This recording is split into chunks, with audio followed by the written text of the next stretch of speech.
Kita sekarang sibuk dengan dunia global, sibuk dengan pengaruh global, sehingga pengaruh pada agama kurang. Jarang orang yang pikir kepada agama. Yang ada apa hari-hari kita dengar terjadi di kampung Langtemen. Anak-anak muda pesta sabu-sabu, pesta seks. Itu efek daripada kurangnya ilmu, efek daripada kurangnya syiar, kurangnya saling mengajak seperti ini, sehingga seperti itu, kurangnya peduli. Yang pertama orang tua, itu yang paling dituntut akhir orang tua kita ini. Kita semua punya anak, punya generasi, punya keturunan, dan itu akan ditanya oleh Allah. Anak-anak muda pakai celana pendek, jumpa cewek-cewek merokok di kafe, berani nggak kita tegur? Hana seorang nilai, kita takut karena beresiko. Apalagi yang tegur itu mungkin aparat keamanan, punya otoritas, punya kuasa, nggak berani kita hanya menegur. Apalagi mereka membuat seperti satu tempat maksiat, di-backing oleh mereka semuanya, kita nggak ada yang berani. Makanya solusinya nggak ada selain kita memang harus bersama-sama seperti ini, bersama-sama berjamaah. Nabi kata, alaikum bil jamaah, alaikum bisawadil a'zam. Semua itu mesti dikolaborasi, menyangkut istilah Banda Aceh Hino. Logo kolaborasi Kota Banda Aceh. Kalau nggak sanggup, siapa pun nggak sanggup. Kita ini Aceh ini udah seperti rumah udah mulai terbakar. Rumah yang mulai terbakar. Tapi orang di sekeliling rumah hanya nonton saja. Mereka nggak tahu mau buat apa, nggak bisa buat apa-apa. Ya seperti ini. Di lampu merah, di kafe, di tempat olahraga, jogging, kita hanya melihat aja. Papa kami lewat dulu melihat aja. Menontonnya itu. Salah itu ringan. Padahal Aceh itu, kita dari dulu itu kalau di Aceh, indatu kita, orang tua kita itu, kalau udah dikatakan celana pendek itu pasek itu. Dalam ayat surah As-Sajdah, wa malladzina fasaqu fama'wahumun nar. Adapun orang-orang yang fasik itu tempatnya di neraka. Bapak-bapak sekarang yang doyan pakai celana pendek, itu bapak ini fasik. Orang fasik itu tidak sah menjadi wali nikah. Bapak nggak sah menikahkan anak bapak sendiri. Kalaupun bapak nikahkan juga, maka nikahnya nggak sah. Kalau nggak sah nikah, itu namanya nikah fasik, nikah rusak. Artinya sama seperti nggak ada nikah. Kalau nggak ada nikah, artinya anak bapak tiap-tiap malam, tiap-tiap waktu berzina di rumah bapak itu dengan menantu yang tidak sah. Mentang-mentang pemain bola pakai celana pendek, udah semua mendunia, seolah-olah itu hal biasa. Padahal apakah pemain bola, pemain di luar bola, laki-laki yang udah mukallaf membuka aurat haram, hukumnya dosa besar. Maka Anda bagi seorang muslim, orang mukmin yang punya menyandang identitas muslim, Anda punya apa? Punya peranan, punya tanggung jawab bagaimana Anda menjaga identitas Anda sebagai muslim. Kurang-kurangnya ada usaha untuk menutup aurat. Apalagi nggak menyalahi dengan regulasi. FIFA membenarkan kok kita pemain bola pakai legging, membenarkan nggak? Bisa nggak? Bisa. Walaupun nanti disyaratkan warna legging mesti sama dengan warna celana. Saya tahu karena saya pernah menjadi manajer Persiraja. Boleh pakai legging tapi bek blang-blong, mesti seragam. Legging itu mesti sama warnanya dengan pakaian, dengan celana, biar nyambung. Kan indah. Bupati Aceh besar tuh, Syekh Muharram. Oh, luar biasa itu. Turnamen di PS Lam Tengah itu ketika kita nampak tuh, semuanya tutup aurat. Apakah malu? Apakah rugi? Apakah enggak menang? Aduh. Ketika tutup aurat, nyomen sepak, ada anak muda kan harus tanam itu. Jiwa dakwah harus ada pertama pada diri kita, sabit dulu diri kita baru keluar. Kalau dari diri nggak akan ada. Kalau jiwa dakwah nggak ada. Di depan mata kita celana puntung, hanya diam di depan mata apa? Watai kampanye syariat Islam, nyok kamu nyekat kamu terbuka, nyok kamu yang akan menjalankan syariat Islam di depan mata, hanya diam, nyekeo adanya mungkin. Itulah jiwa dakwah harus ada. Apa nggak ada timbul inisiatif? Ini boleh nggak ganti yang tangan pendek ke belakang, boleh nggak? Itu sekurang-kurangnya mungkin kan? Kiuling ke pilih. Katanya nagro Islam, syariat Islam. Coba ganti ataupun ganti semuanya pakai legging, semuanya pakai training. Bisa nggak itu kira-kira? Nggak ada lagi yang mau pikir kepada agama. Itu tadi intan surullah, ragu Allah kepada kita tadi ini, ragu Allah, nggak ada.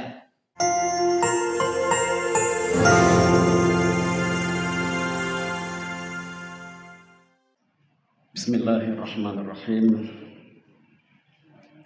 Assalamualaikum warahmatullahi wabarakatuh.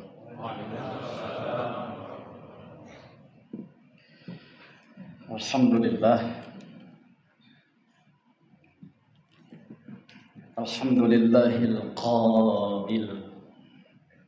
Ya ayyuhalladzina amanu in tansurullaha yansurkum wa yuthabbit aqdamakum.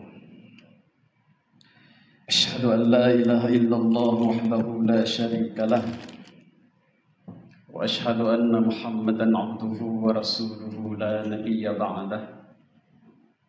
Allahumma fashalli wa sallim ala sayyidina Muhammad wa ala alihi wa ashabihi al-mujahidin at-tahirin. Qalu subhanaka la ilma lana illa ma 'allamtana innaka antal alimul hakim. Allahumma rabbana shrah lana sudurana wa yassir lana umurana. Allahumma rabbana yassir wa la tu'assir ya Rabb. Allahumma rabbana atmim bil khair. Hadirin hadirat, muslimin muslimat, sidang jamaah subuh yang dirahmati Allah Subhanahu wa ta'ala. Pada pagi ini Allah Subhanahu wa ta'ala mempertemukan kita dalam satu majelis yang sangat mulia, dalam satu perkumpulan yang sangat diberkati oleh Allah, dalam satu ijtima yang Nabi sendiri memberikan garansi kepada umat-umatnya yang berkumpul, dan mereka tidak mungkin membuat satu kesesatan. La tajtami'u ummati 'ala dhalal. Umatku tidak akan mungkin berkumpul untuk berbuat kesesatan. Artinya umat Rasulullah yang telah mendapatkan hidayah, umat Rasulullah yang telah mendapatkan iman, kemudian ketika mereka berkumpul bersatu, itu tidak mungkin menghasilkan kesesatan. Pasti itu adalah kebaikan, itu adalah rahmat ataupun kasih sayang, dan itu kita harus yakini. Makanya dalam perkara agama ini, dalam hadis yang lain, Rasulullah SAW mengatakan, ikutlah kepada mayoritas. Kemana yang paling banyak umatku, itulah yang membuat kamu mungkin paling selamat. Banyak hadis-hadis, walaupun ada di antaranya hadis yang dhaif, yang sebenarnya pun hadisnya bukan hadisnya yang dhaif, tapi perawi-perawinya yang dhaif. Hadis-hadis yang mengatakan persatuan, perkumpulan, mayoritas. Maka ketika ada kekacauan, ketika ada salah pendapat, ketika ada salah paham, itu Nabi kata, alaikum bil jamaah, ikutlah kepada jamaah yang banyak. Alaikum bisawadil a'zam, dalam bunyi hadis yang lain, sawadul a'zam, yang paling hitam, yang paling banyak, itu insya Allah selamat. Maka dari dulu ulama-ulama kita sampai sekarang itu masih menjaganya dan menjaga daripada wasiat dan perintah Nabi SAW. Dan itu kita sekarang pun harus jaga. Insya Allah kita akan selamat. Apalagi dalam membela agama Allah, dalam menjaga agama Allah. Ada ayat yang saya baca tadi, in tansurullah yansurkum, jika kamu tolong Allah maka Allah akan tolong kamu. Ada hadis, ihfazillah yahfazuka, jagalah Allah maka Allah akan menjagamu. Maka kalau kita lihat daripada perkataan Allah ataupun perkataan Nabi seolah-olah ada satu jaminan daripada Allah kepada mereka-mereka yang selalu mau menjaga agama Allah. Mereka akan dijaga oleh Allah, mereka akan diteguhkan, mereka nggak akan kecut, nggak akan takut.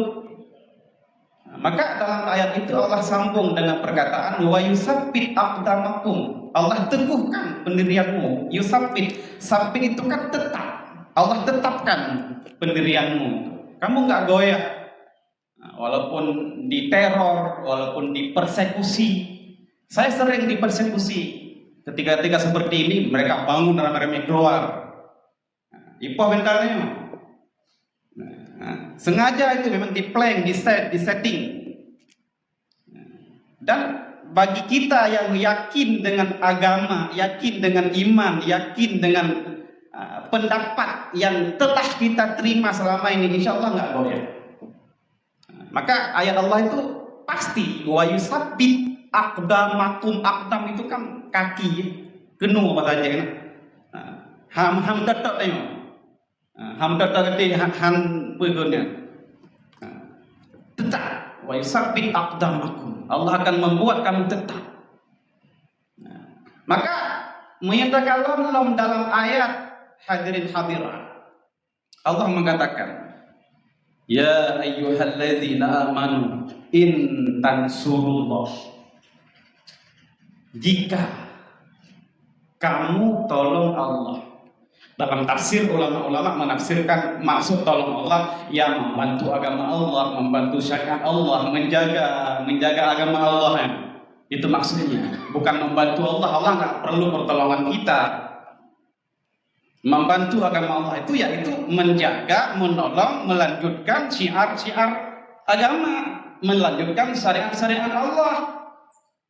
Sehingga nanti kamu mungkin akan dikatakan nasir, penolong, pembantu, pembela. Nasir, Muhammad Nasir. Itu pembantu, penolong, pembela. Imam Syafi'i digelar dengan Nasirus Sunnah, pembela sunnah. Itu Imam Syafi'i itu. Jangan kita anggap remeh. Pembela sunnah, penolong sunnah, itu diantara gelar Imam Syafi'i. Dan pendapat beliau dan mazhab beliau sekarang boleh kita katakan hampir mayoritas manusia dunia itu berpegang dengan mazhab Syafi'i. Beliau gabungkan antara Imam Malik dan Imam Hanafi. Imam Hanafi duluan, kemudian baru Imam Malik, datang Imam Syafi'i. Imam Syafi'i menggabung dua ini sehingga tidak bisa terpantahkan. Dan ilmu Imam Syafi'i tidak ada yang remehkan. Beliau bukan hanya sekedar jago lokal, bukan jago kandang, tapi siap dengan siapapun. Nah, pengetahuan beliau, pengalaman beliau bukan hanya satu tempat. Kalau kita baca sejarah, mulai daripada Gaza, Palestina, Imam Syafi'i itu daripada Gaza, dari Palestina menuntut ilmu ke Madinah, Mekah, ke Irak, ke Syam, ke Mesir, enggak satu tempat. Maka di antara syarat untuk ilmu itu panjang zaman tuh dikatakan Imam Syafi'i itu tulus zaman. Dan Imam Syafi'i kata tagharrab anil autan, kamu harus pergi dari kampungmu itu, cari pengalaman, cari ilmu baru kamu dikatakan sebagai pengembara ilmu yang sebenarnya. Dan itu dipraktek oleh Imam Syafi'i. Nah, ketika berhadapan beliau dengan Imam Malik yang waktu itu rujukan ahli Madinah, hanalawan juga, watenya Imam Malik hanalawan, menyembah adanya hanalawan. Tetapi ketika berhadapan dengan Imam Syafi'i, Imam Malik sendiri yang mengakui keilmuan Imam Syafi'i. Kehebatan beliau bukan kaleng-kaleng. Nah, kitab Muwatta mungkin setebal ini, kitab Muwatta milik Imam Malik, kitab hadis Muwatta 9 malam dihafal oleh Imam Syafi'i. 9 malam, Bapak. Dan seolah-olah Imam Syafi'i meremehkan Imam Malik, tapi enggak. Tapi beliau fokus kepada ilmu. Ketika berada di depan majelis ilmu, Imam Malik mengajar, Imam Syafi'i menulis di tangan, menulis di kaki. Lagi main-main, lagi minta tat. Tapi tidak, sebenarnya Imam Syafi'i fokus. Ketika ditegur, kenapa kamu seperti itu? Beliau menjawab, lo durung ngasih, anak buku, anak pulpen. Supaya apa yang Tuhan sampaikan nggak hilang, saya tulis di tangan, saya tulis di baju-baju saya. Ketika sampai di rumah, saya pindahkan, dia tulis di dinding-dinding kamar, dia tulis di pelepah-pelepah kayu. Tetapi fokusnya beliau kepada ilmu memang konsisten betul 100%. Betul-betul menuntut ilmu. Sehingga puncaknya sekali itu digelar dengan Nasirus Sunnah, pembela sunnah. Waktu itu ada hadis-hadis yang sahih, tetapi tidak diamalkan oleh ahli Madinah. Termasuk Imam Malik tidak mengamalkan.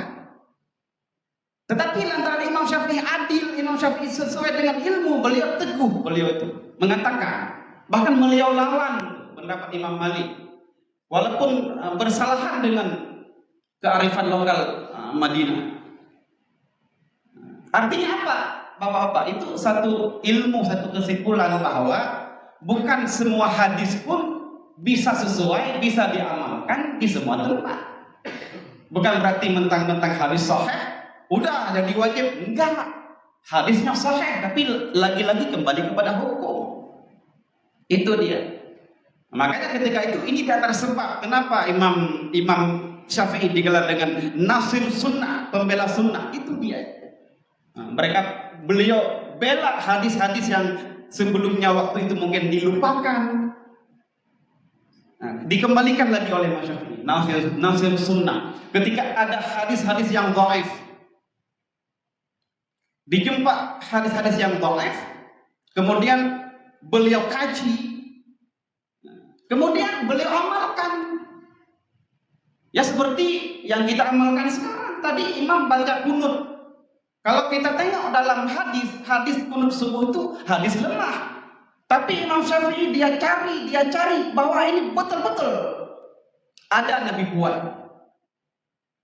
Ada Nabi lakukan sehingga timbul nanti kaidah usul fiqh al-wujud muqaddam 'ala nafi. Sesuatu yang ada itu mesti didahulukan kepada sesuatu yang tidak ada. Ada riwayat mengatakan ada riwayat mengatakan enggak ada, kan itu kan masalahnya.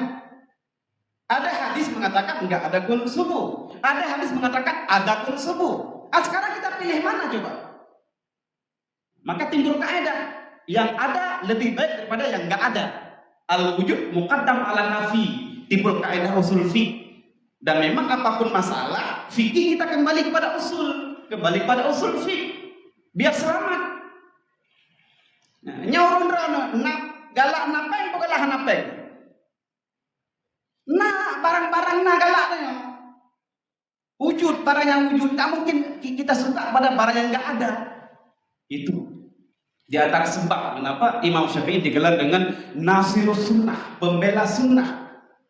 Bukan kita selama ini mungkin yang hanya sekedar mungkin sunnah di mulut, sunnah di di komentar, tetapi efek daripada wujud kita itu bukan sunnah tapi laknat yang ada.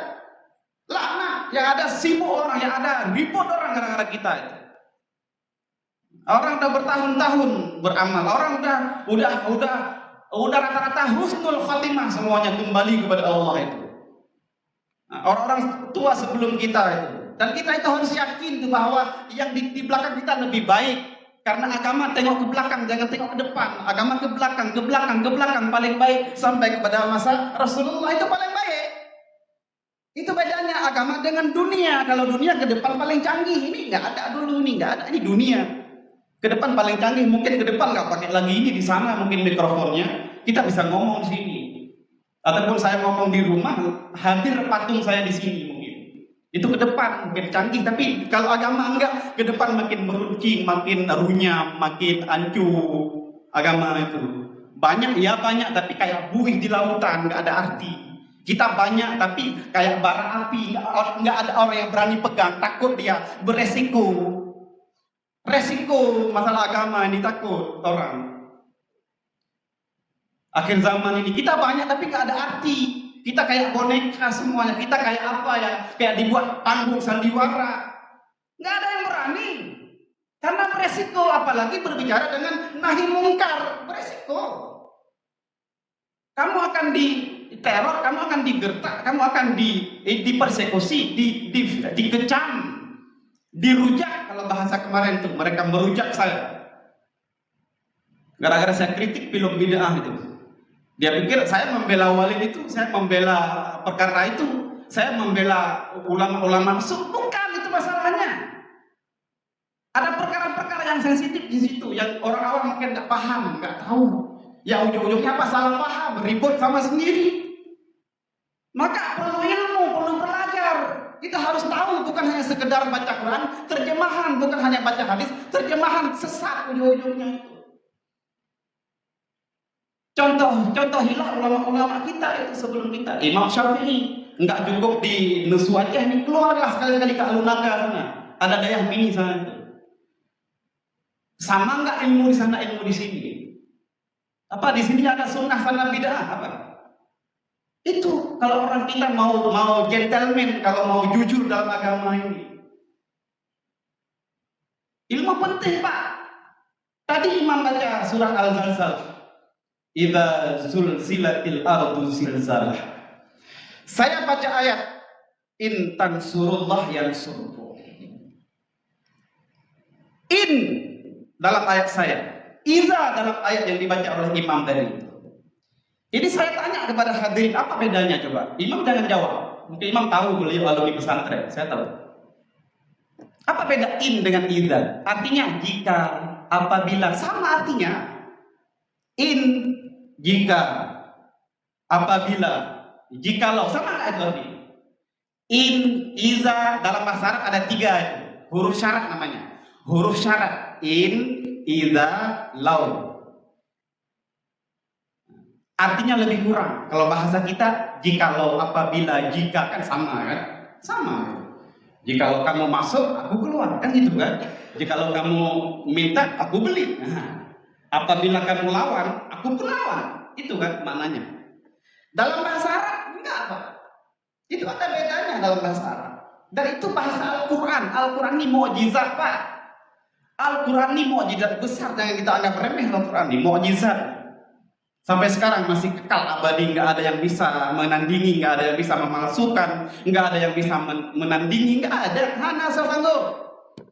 Itu diantara mukjizat. Maka kalau kita belajar ulumul Quran, ada pelajaran namanya i'jaz.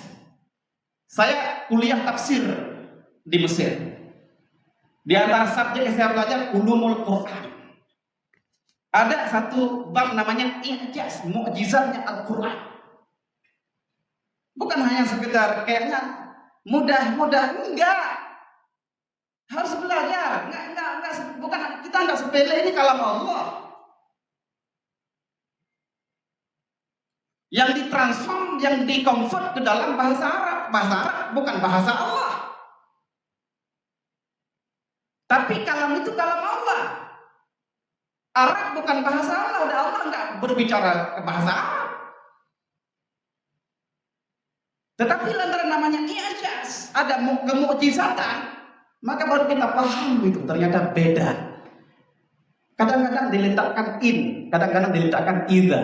Kenapa dalam surah Al-Zalzalah dikatakan idza? Apabila, jikalau digoncangkan bumi, itu Al-Zalzalah menceritakan tentang hari kiamat. Artinya peristiwa kiamat itu pasti terjadi. Itu dikatakan dengan iza. Tengoklah semua ayat. Idza zulzilatil ardu zilzalaha, idza jaa nasrullah, idza waqa'atil waqi'ah. Ya kan? Itu terjadi. Pasti terjadi walaupun belum, tapi pasti. Kemudian di kalimat itu ditulis zulzila. Zulzila itu fi'il madhi. Dalam kaidah bahasa Arab, fi'il madhi itu menceritakan sesuatu yang telah lalu. Kalau orang salah-salah paham, ini mungkin dulu ya kabar dunia. Mungkin dulu itu datang pertolongan Allah, idza ja'a nasrullah. Enggak. Itulah hebatnya Al-Quran, hebatnya bahasa Arab. Kenapa disebut dengan fi'il madzi?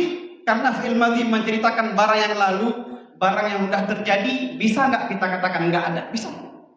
Barang sudah terjadi. Tadi Bapak kesini, ada minum kopi nggak di rumah? Ada sikat gigi, ada mandi nggak? Ada. Bisa nggak saya katakan nggak ada? Bisa nggak? Enggak. Barang telah terjadi. Artinya itulah hikmahnya diletakkan fi'il madzi. Artinya Allah seperti menggaransi bahwa kiamat dunia, pertolongan Allah pasti terjadi sebagaimana terjadinya barang yang telah kamu lakukan. Enggak mungkin enggak terjadi, enggak mustahil. Ya, Pak. Nah, beri mumang oleh jelaskan lagi. Mumang kan? Nyampak ilmiahnya lagi, yang kamu budidaya lagi. Bukan sekedar baca terjemahan simple, enggak. Mahal ilmu agama ini, Pak, sehingga jarang orang yang mendapatkan kebenaran.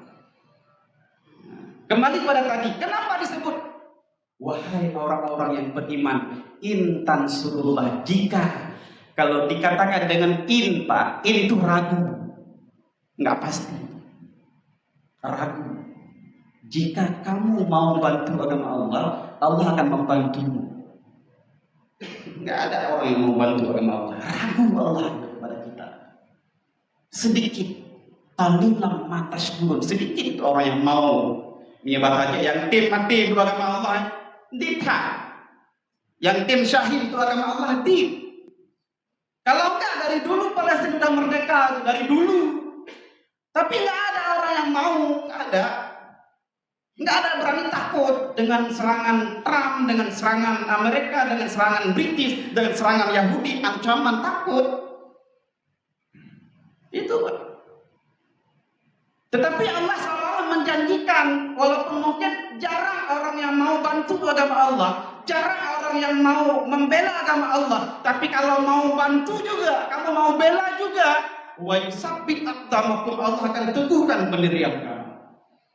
Allah akan teguhkan niat baik kamu. Insya Allah kamu akan menjadi di antara orang-orang yang diridhoi oleh Allah Subhanahu wa Ta'ala. Maka kembali kepada tadi, Pak, membela agama Allah itu, membela syiar Allah itu satu harapan besar kepada mereka-mereka, kepada kita-kita yang seolah-olah kita akan diridhoi. Kita akan diberikan kasih sayang Allah dengan keadaan sekarang, zaman sekarang. Zaman sekarang kita nggak mau tengok yang jauh-jauh, di depan mata kita aja, di Banda Aceh aja. Bagaimana kondisi agama sekarang? Azab tuh, Pak. Bagaimana kondisi agama sekarang? Azab tuh. Apalagi berbicara generasi sekarang itu. Anak-anak muda aja yang nyahana gerakan-gerakan lagi tidak ada. Maka kembali kepada konsep syariat, kembali kepada masalah agama. Apakah pergerakan ini baik atau baik? Apakah pergerakan ini diridhoi oleh Allah? Kembali tadi, Nabi ada buatnya seperti ini, gitu kan? Nah, kamu mulai kacau laulan, kalau budakan Anda. Nabi pernah nggak buat seperti ini? Oh enggak, bid'ah itu namanya. Nah, kamu mau lihat ya? Nah itu makanya ilmu, Pak, perlu ilmu.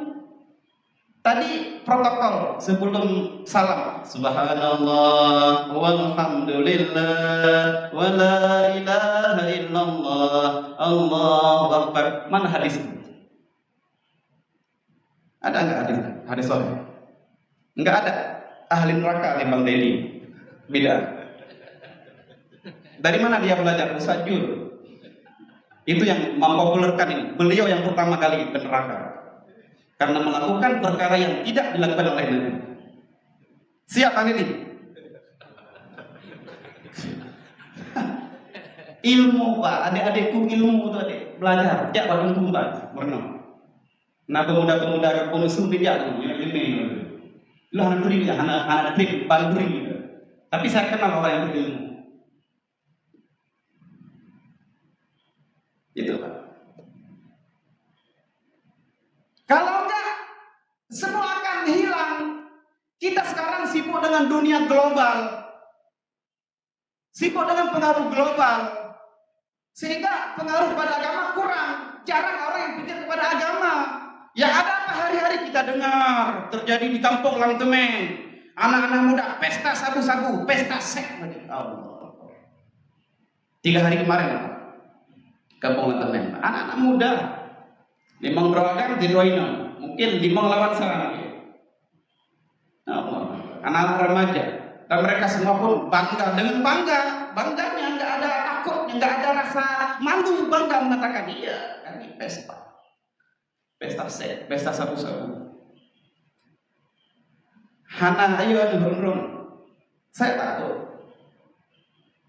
Itu efek daripada kurangnya ilmu, efek daripada kurangnya syiar, kurangnya saling mengajak seperti ini.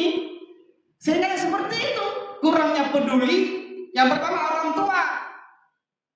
Itu yang paling dituntut di akhirat, orang tua kita ini. Kita semua punya anak, punya generasi, punya keturunan, dan itu akan ditanya oleh Allah. Akhir zaman ini cobaan besar, cobaan kuat. Orang alim banyak, orang jahil pun banyak.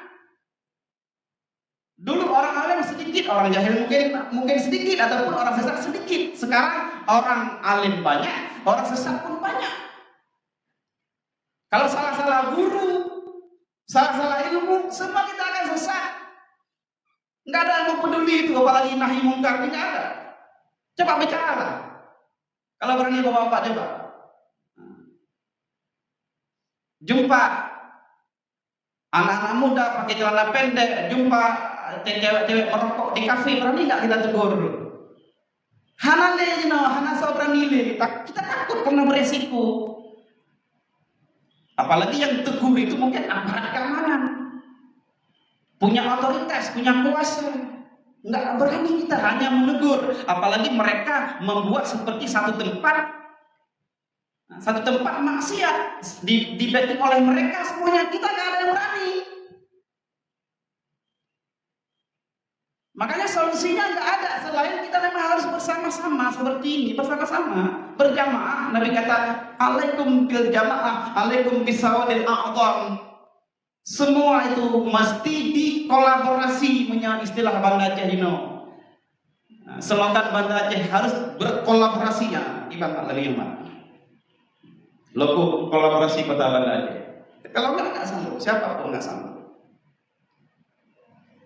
Seperti udah di setting, udah di plan oleh orang-orang yang nggak suka syariah, orang-orang yang benci Aceh. Jangan Bapak anggap ini hal sepele, ini jangan Bapak anggap ada kita aman-aman aja, enggak. Mereka berani memplot anggaran sebesar-besarnya. Yang jelas Aceh harus gagal syariat Islam. Aceh nama harus buruk, diciptakan macam-macam diciptakan. Dan sekarang udah masuk ke sistem, masuk ke semua sistem. Nah, pemerintah kota mau razia maksiat itu, mau razia maksiat. Nah, sekarang untuk pemerintah kota, sebelum razia briefing dulu. Briefing ini kita pergi sana, pergi ke sini, pengalaman sebelumnya. Pro kanan, nggak ada. Sampai di TKP nggak ada kejadian apa-apa, nggak ada, seluruhnya nggak ada.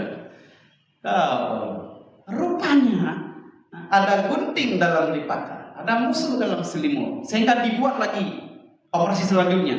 Sebelum pergi briefing, HP ambil semua. Anggota WH, anggota PP, TNI, Polri ambil HP semua, kumpulkan.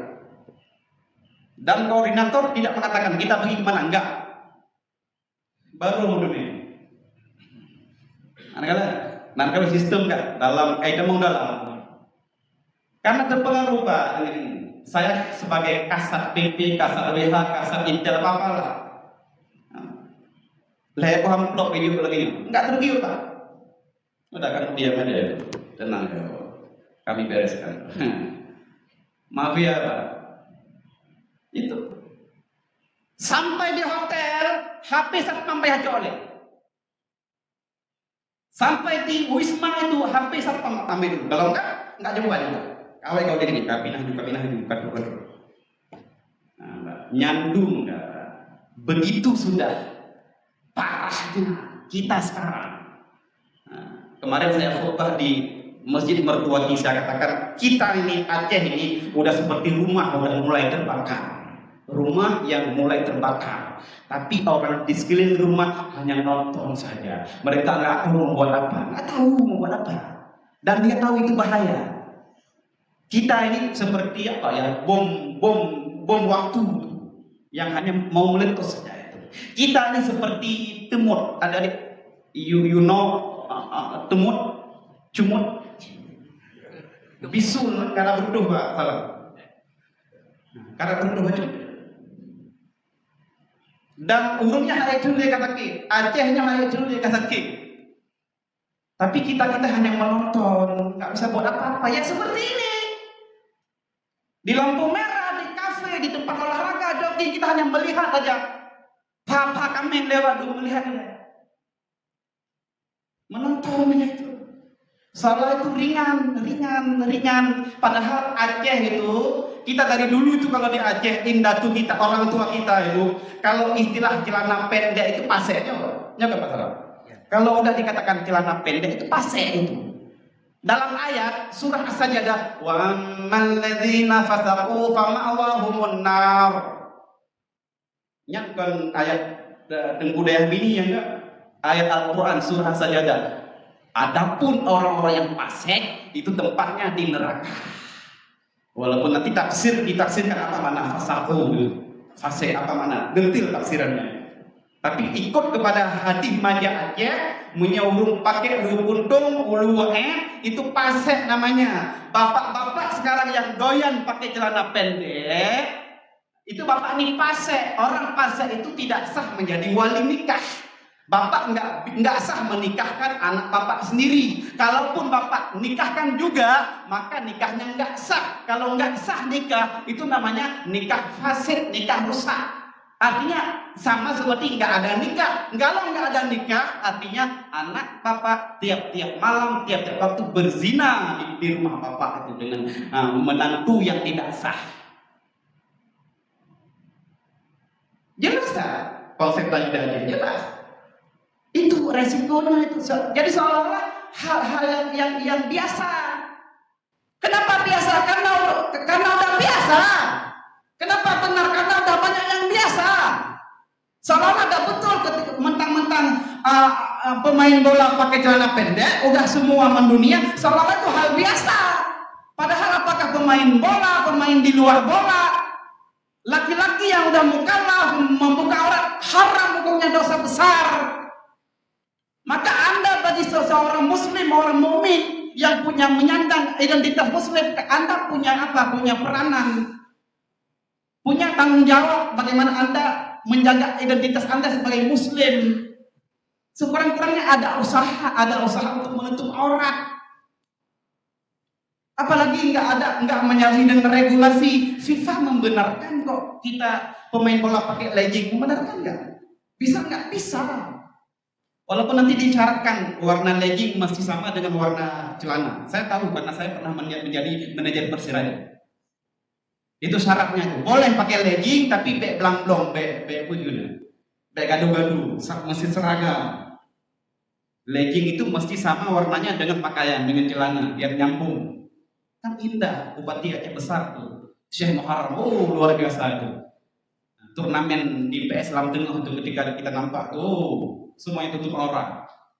Apakah malu? Apakah rugi? Apakah enggak menang? Aduh. Ketika tutup aurat, nyomen set Pak, anak muda kan harus tanam itu. Jiwa dakwah harus ada pertama pada diri kita, sabit dulu diri kita baru keluar. Kalau dari diri nggak akan ada. Kalau jiwa dakwah nggak ada. Di depan mata kita celana puntung. Hanya diam di depan mata Pak. Waktu kampanye syariat Islam, nyok kamu nyekat kamu apa bukan? Nyok kamu yang akan menjalankan syariat Islam di depan mata hanya mau apa nama itu start bendera di depan mata, hanya diam, nyekeo adanya mungkin. Maaflah mungkin. Apa ya? Itulah jiwa dakwah harus ada. Apa nggak ada timbul inisiatif? Ini boleh nggak ganti yang dalam pendek ke belakang, boleh nggak? Itu sekurang-kurangnya mungkin kan? Diulik ke ini. Katanya nagro Islam, cara Islam. Coba ganti nggak? Ataupun ganti semuanya pakai legging, semuanya pakai training. Bisa nggak itu kira-kira? Analisa. Nggak ada lagi yang mau pikir kepada agama. Itu tadi intan surullah, ragu Allah kepada kita tadi. Ragu Allah, nggak ada. Pegang mendang mah duduknya bapak. Gak ada nama.